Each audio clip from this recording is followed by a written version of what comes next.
Whoa, it looks like the Democrats are finally stepping up and sticking it to MAGA like we want them to. Check out this video of Senator Elizabeth Warren on Stephen Colbert explaining what their next move is going to be. And let's just say it's going to put Republicans right in that spotlight they seem to obsess over. What's happening now? Are you having any conversations in the cloakroom with your counterparts across the aisle? People who were elected, had their own oaths, imagine love their country. What are they saying privately? They don't make eye contact anymore.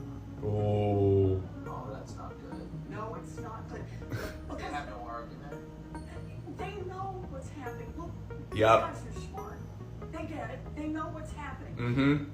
That is how you do it, folks. You force them to either do what's right, and then you have the only other option be publicly embarrass yourself. Because honestly, they've been doing that this whole time, but now it's like they're gonna be aware that they're doing it. Or honestly, maybe they won't. What do you guys think? Is Senator Warren on to something with this? Comment below what you think, and we know that content like this is getting suppressed, so go ahead, share, repost, and give me a follow so you don't lose me.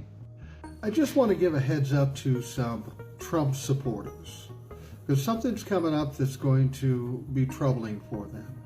With Donald Trump's tariffs and the tariffs on China, we're going to be in for some problems. And there are two businesses that are going to be most affected, that being the farmers. They're already getting a little skittish out there, but the truckers in this country too, because if you understand, farmers aren't producing products, truckers aren't going to have anything to move. The interesting thing is that farmers and truckers almost predominantly vote for Donald Trump. Now they're going to be crying and whining, but they knew what they were getting into. They heard Donald Trump say, we're going to do tariffs. Now, if you didn't do any investigation and don't understand what tariffs mean to your business, well, not my fucking problem. Or the fact that you've been able to see and hear what Donald Trump has done for 10 years, and you still decide to vote for Donald Trump. Again, there's not a lot of empathy here. But there's a little anger because what you did in voting and supporting for Donald Trump hurt a lot of people that are innocent, that didn't vote for Donald Trump. This is going to be a rough several months unless Donald Trump does something to pull things back. But even if he does pull back the tariffs, it's still going to be a disruption that's going to cost you money. I want you to remember this. If you're a farmer who voted for Donald Trump, or a trucker that voted for Donald Trump, when things go badly, and they will go badly over the next 6 months, think about who you're going to blame.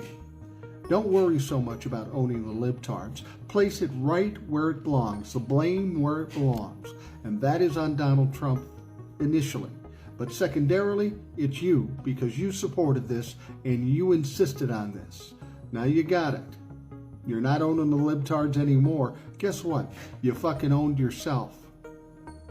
All right, Trumpers, come and get me. Hey, listen, just come out now. Volvo's laying off like 150 employees, and Mack Truck is laying off like another 80-something employees out through their organization because of all the tariffs that are coming in. This just goes to show you exactly how bad these tariffs are. And anybody that speaks out against these tariffs in the Trump organization, Donald Trump comes at them with the wrath of God. I'm not really for sure why. We've talked about this before. I think it's a little man syndrome, if you know what I mean, if you can read between the lines, because these tariffs does nobody any good. But what it does do is continue to raise the cost for consumers. It raises the cost of vehicles, trucks, manufacturing can't keep up. People begin to get laid off.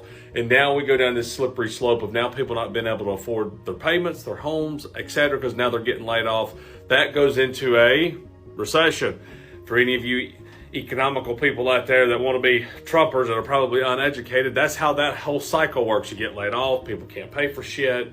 People go into default, companies don't get their money, so on and so forth. Now we go into a recession.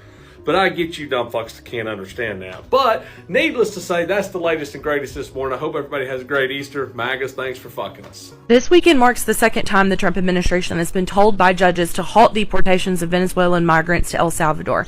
And why did they not ignore that ruling this time around? Because it was the Supreme Court that told them to halt the deportations. And this is significant because it tells all of us that the Trump administration actually is afraid of the Supreme Court, and they do have to abide by their orders. Here are the facts you need to know. Friday night, there were 28 detainees of Venezuelan origin that were put on a bus from the ICE detention center in Texas and headed to the Abilene airport. On the way to the airport, these men were told that they were being sent to Venezuela, which is obviously a lie. While en route to the airport, Judge Boasberg, along with the ACLU lawyers, scheduled an emergency hearing about these deportations. The ACLU lawyers also asked the Supreme Court to rule on it at the same time.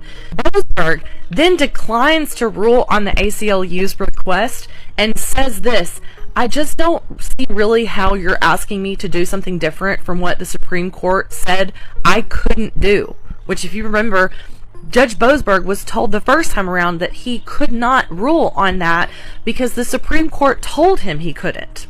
Then at 1 a.m., the Supreme Court ruled that the Trump administration had to halt all deportations of immigrants until they can get further information and rule on it again. Shortly before that bus of 28 detainees was able to reach the Abilene airport, they turned around and went back to the ICE facility, which means they abided the order, they listened to the Supreme Court, and they did as they were told. They did as they were told. Trump had to do what he was told like a good little boy. I want you to remember this. He can talk a big game about, oh my God, we don't have to listen to the Supreme Court. We don't have to listen to the courts. We don't have to listen to the judges. We can act unilaterally in the case of Homeland Security. But it's wrong. It's a lie. And they are going to listen to the Supreme Court, and they just proved it to us. This should make you feel good. As long as we continue to see the Supreme Court rule on the side of the Constitution and the rule of law and due process, the Trump administration can only go so far in their dastardly, inhumane practices. There's an acknowledgement there, right, that if they actually follow through with disobeying a Supreme Court order to the point where they would send a plane to El Salvador after the Supreme Court told them not to, that would be irreparably damaging to the administration and criminally dangerous for Donald Trump himself. And it shows that he's nothing more than a lying, cheating win. Hey MAGA, I keep seeing you guys make videos on here that say due process only applies to US citizens. It doesn't apply to undocumented immigrants or immigrants at all for that matter. Here's what you're arguing in favor of. You are arguing that let's say you go to Mexico for vacation and for whatever reason you get arrested. You are arguing in favor that the Mexican government can just take you and ship you off to a hellhole prison in El Salvador and you will never be seen or heard from again. That's what you're arguing in favor of.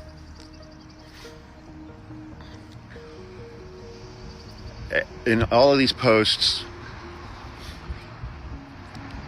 everybody always brings up the name Laken Riley, a young woman who was tragically and horrifically murdered by an undocumented immigrant. We got some beehives out. Cool. She was the only reason that you guys care about her murder is because she was killed by an undocumented immigrant. You don't care about the 5-ish thousand women who are United States citizens each year who are murdered by other United States citizens. I've not seen any of you propose or author or pass a law in any of their names. But you know what Laken Riley's murderer received in the United States? He received due process. He was arrested. He was read his Miranda warnings. He was charged. He was indicted. He was arraigned. He received a trial. He was convicted at trial, and he was sentenced. All of that is due process. He wasn't dragged from the jailhouse and hung on the town square without a trial. He received due process. And now no one questions his guilt because he received due process. He received a trial and he was convicted. The government says that Kilmar Abrego Garcia is a member of MS-13. Let them present their evidence and prove that in court. They say he's violent and a gang member. Let the government prove that in court. They say now he's a human trafficker. Let them prove that in court.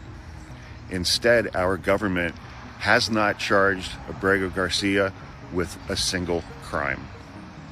This Department of Justice, as ideologically aligned and controlled by Donald Trump as it can possibly be, did not charge Kilmar Abrego Garcia with a single crime.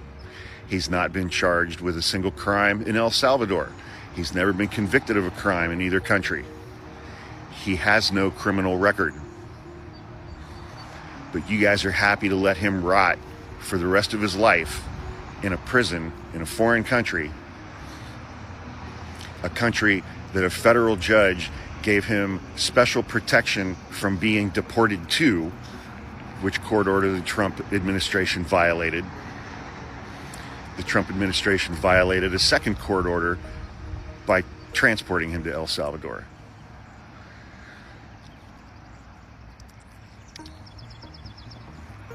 Let them prove it in court. That's what due process is. If they prove it in court, people will accept it. Unlike you guys, who still don't accept that the guy that you voted for was convicted of 34 felonies. Law and order, law and order, law and order. Oh wait, I'm going to vote for a convicted felon, adjudicated rapist, and fraudster who still owes the state of New York $500 million, who tried to overturn a free and fair election and incited an insurrection at the United States Capitol. Let the government prove it in court.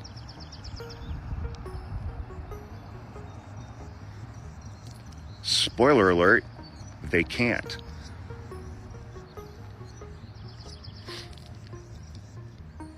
I wish you guys had some idea of how gobsmackingly stupid the rest of us think you are, because you demonstrate that to us on a daily basis with zero room for doubt or interpretation.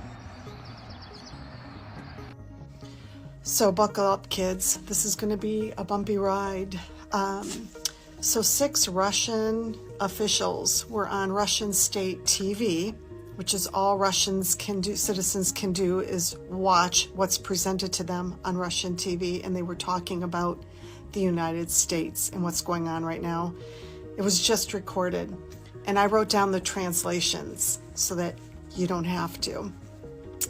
So they refer to the United States as the invisible hand of the trade market. They are enjoying Trump breaking everything, one of the men said. Then they mimicked Trump by saying, "I will be in charge of the total destruction of America." And the men all laugh. And then again, mocking Trump, they say, "My man Howard Lutnick, a man who has crazy eyes for most of the day, he is the one who calculated these crazy formulas. And rightfully, the American media has debunked these formulas thousands of times." The men start laughing. A lot is going on over there. Why such buffoonery? This is Swan Lake. Trump is playing the Black Swan. The men giggle. Trump, pum, pum, pum, pum, pum, to a drum beat. The man laugh again.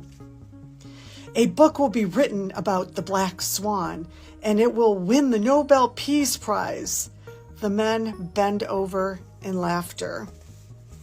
America is like a sick patient right now, like a patient in a critical state of pneumonia. Will the patient be healed? Trump is giving the sick patient laxatives. The men laugh. And the diarrhea will liven things up for a while. But will it fix the patient? Nope. The patient is brought closer to death. And the men chuckle again. But there is something much more important going on that I'm very interested in. And this is crucial. It looks like the end of the global system is coming. The system that is 50 years old. J.D. Vance said it was 40 years old. Trump and Vance didn't bother to coordinate their statements.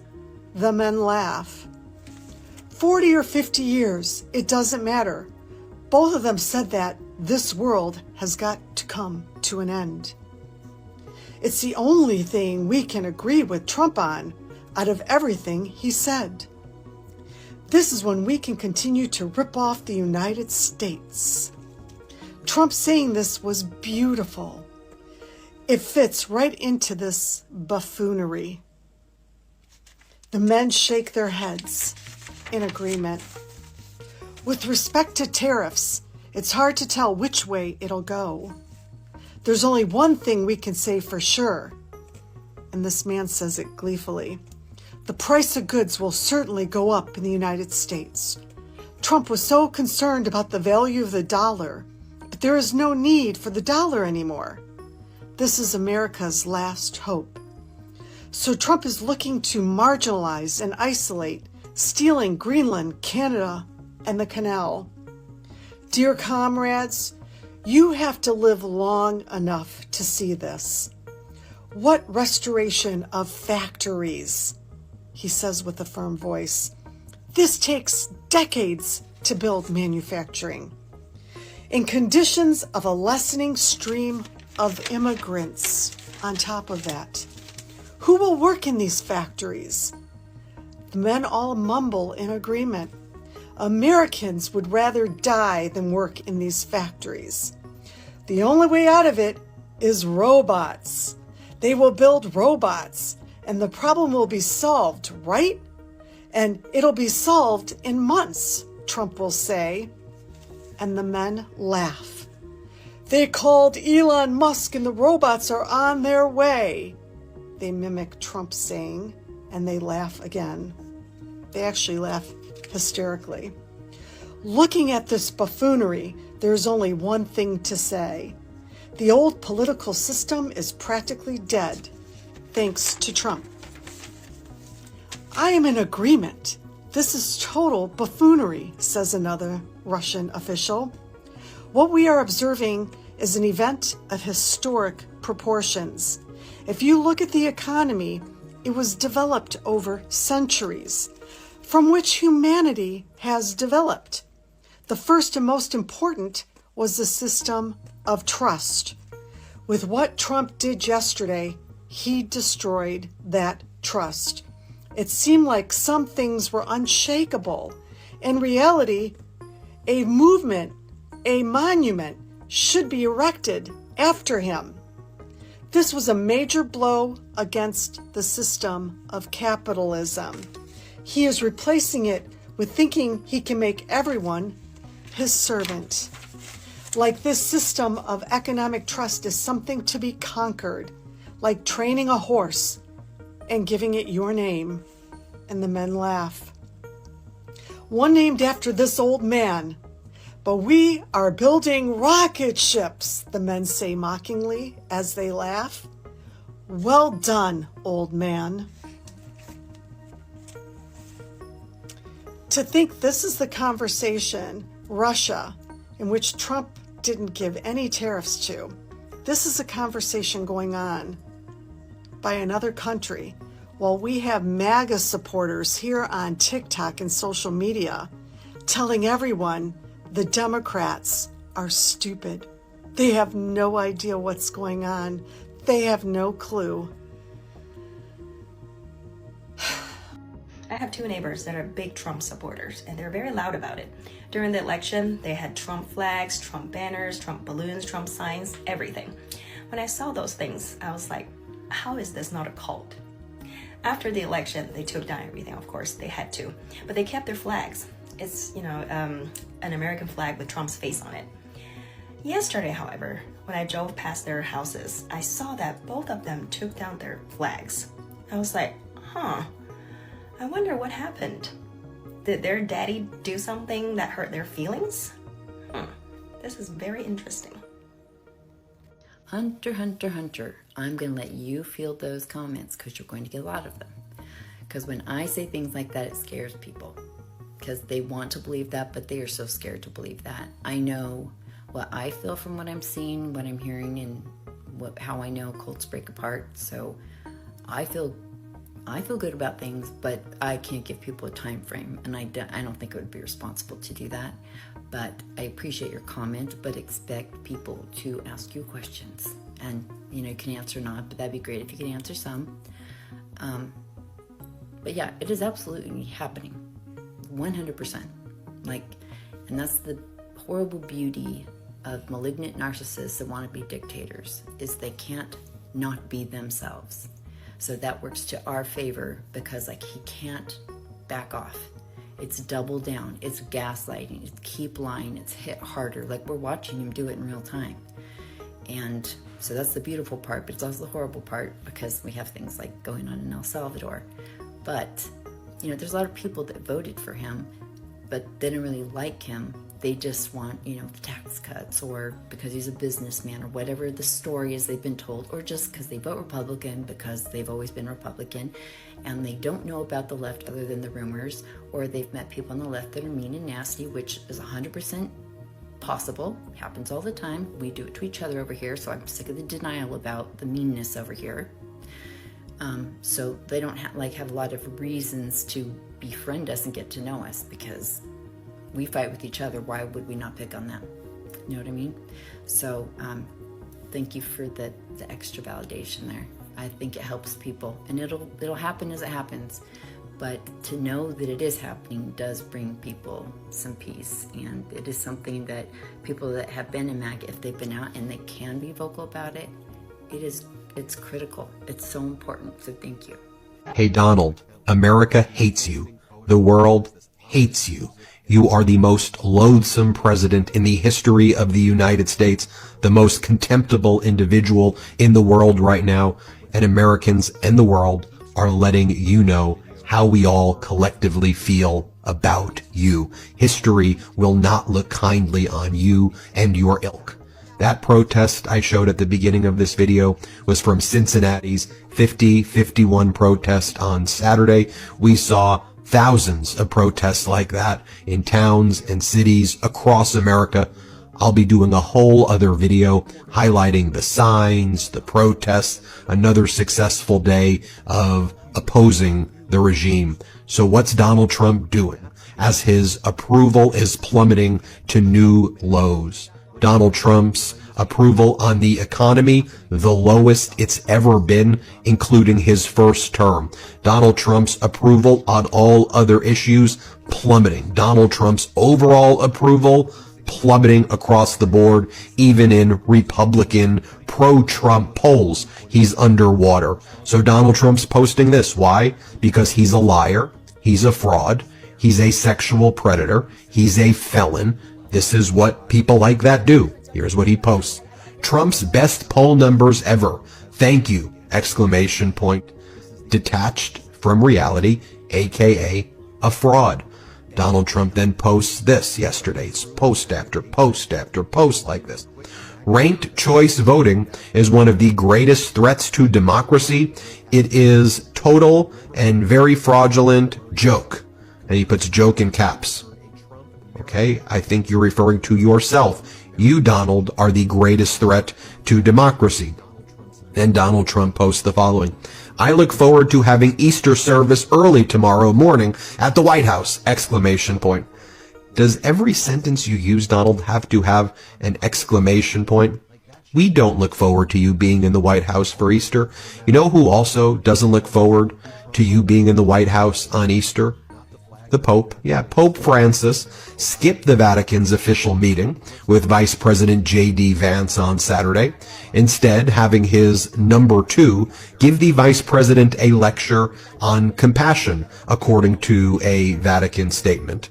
The Vatican said that they lectured J.D. Vance on issues about... Let's face it, guys. Things are bad, and they're getting worse. There's no doubt about it. But not all is lost, at least not yet. We do not have to give in to this fascist tyranny. We can defeat this, but you can't give up. Now there's signs all around that show things are going very badly for Trump, and that he may not win in his attempt to turn this democratic republic into a fascist dictatorship. I posted a video a short while ago on YouTube, the Romano Report on YouTube. If you don't follow me over there, you really should.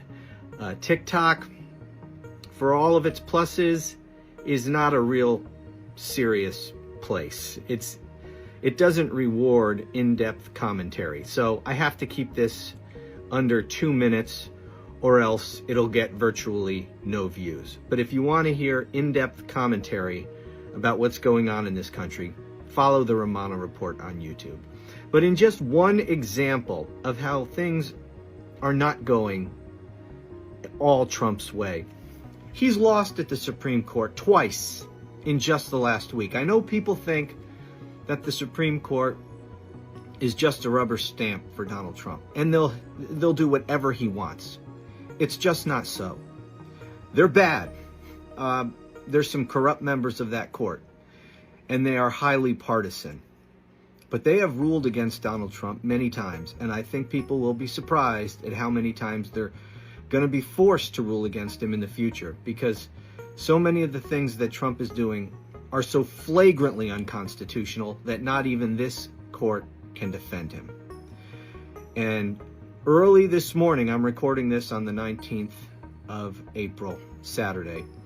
Early this morning, the court struck him down again in his illegal attempts to kidnap people and send them to a concentration camp, essentially, in El Salvador.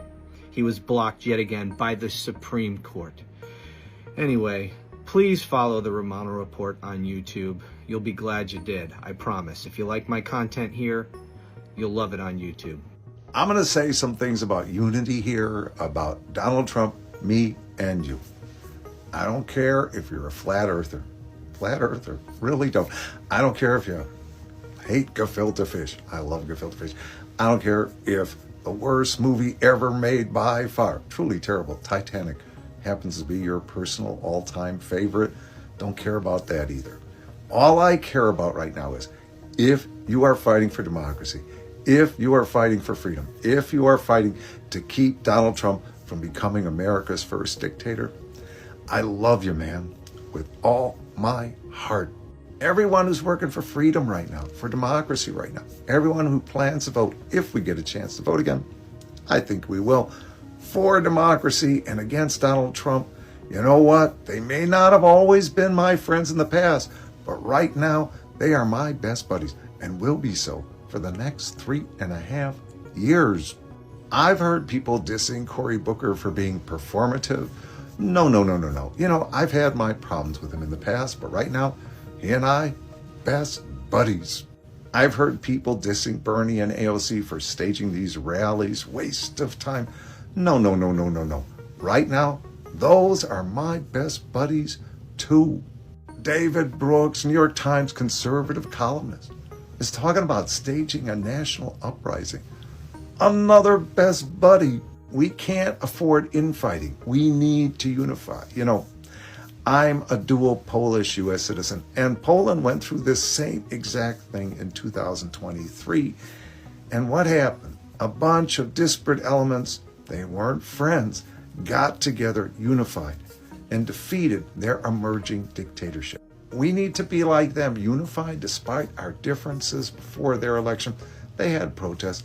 We'll have protests tomorrow. I'll be at one in San Jose. We need to be out there week after week, millions of us. That's how we start to